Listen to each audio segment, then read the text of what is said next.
I'm Serena Sanderson. I'm interviewing my neighbor Dottie for Mr. Martin's religion class.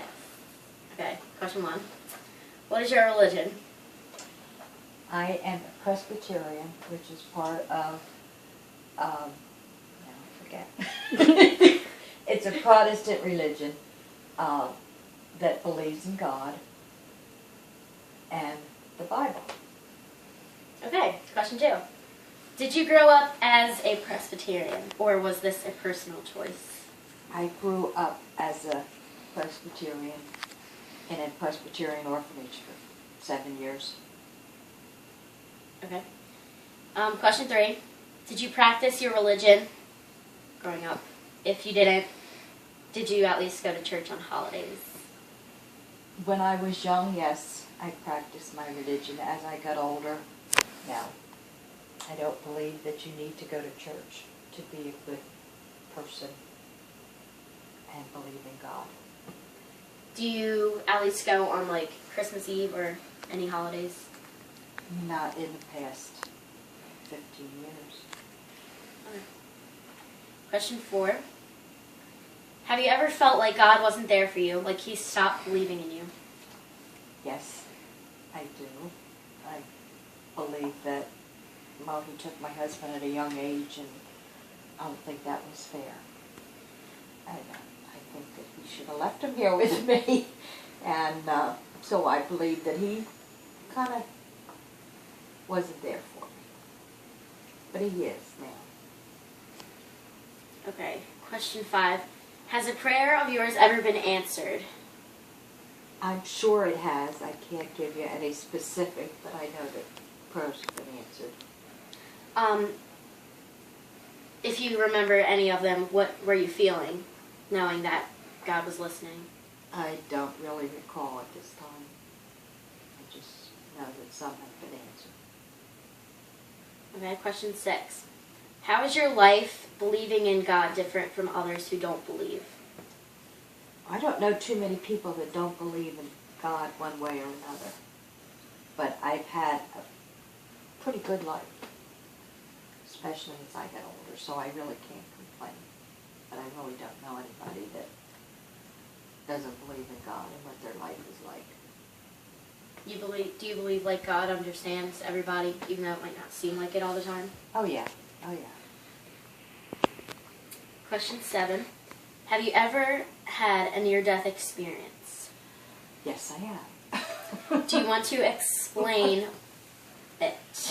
I stopped breathing, and my husband had to give me mouth-to-mouth, bring me to a couple times.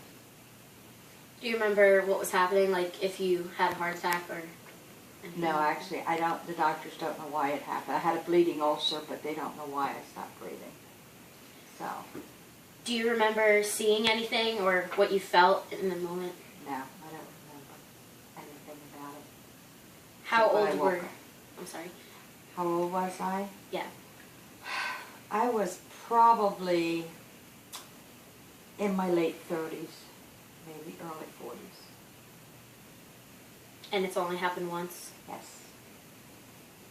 When you woke up, were you like scared, confused? When I woke up, I was laying on the hallway floor, getting sick, and I didn't know what was going on. Wow. I didn't say I was scared, but In our religion class, we watched a video on a man and a woman who had a near-death experience, and they remember saying like they've seen their relatives who have passed on, and like they've seen God and everything, and they came back like, and they were telling everybody what they had seen. no, I don't recall seeing anything. Okay, and last question. What do you think happens in the afterlife, like in heaven and hell? How do you think it's like? What do you think it looks like? I think it's a happy place. I think that there's no sickness, there's no fighting, there's no anger.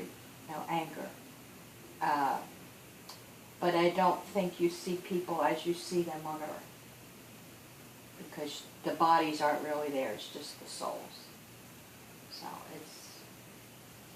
Do you feel like it's like eternal life of peace and tranquility, yes, yes. How do you think hell is like? I think hell is just fighting and fire, and maybe that's why fire scares me so much. Because I just think it's the opposite of heaven. It's people don't get along. People just, and it stinks in it. Do you feel like in hell people are constantly reminded of their sins? Or do you feel like it's more of like a rehab? They're like, it's the training to make you better. No, I think it's the final step, and if you've been a nasty, mean, horrible person, you're just there forever. But a lot of people say that God forgives everybody, but you have to ask for His forgiveness. And if you ask for His forgiveness, then you will go to heaven. Which I don't quite understand, because if somebody is a murderer and all this, at the end of their life they say, God forgive me, I don't understand. But I guess He does. we learned never to give up on God because He'll never give up on you. That's true. That's true. Okay, is there anything else you'd like to say? No. Okay, well, thank you for You're doing welcome. this. You're welcome. Yeah. You can turn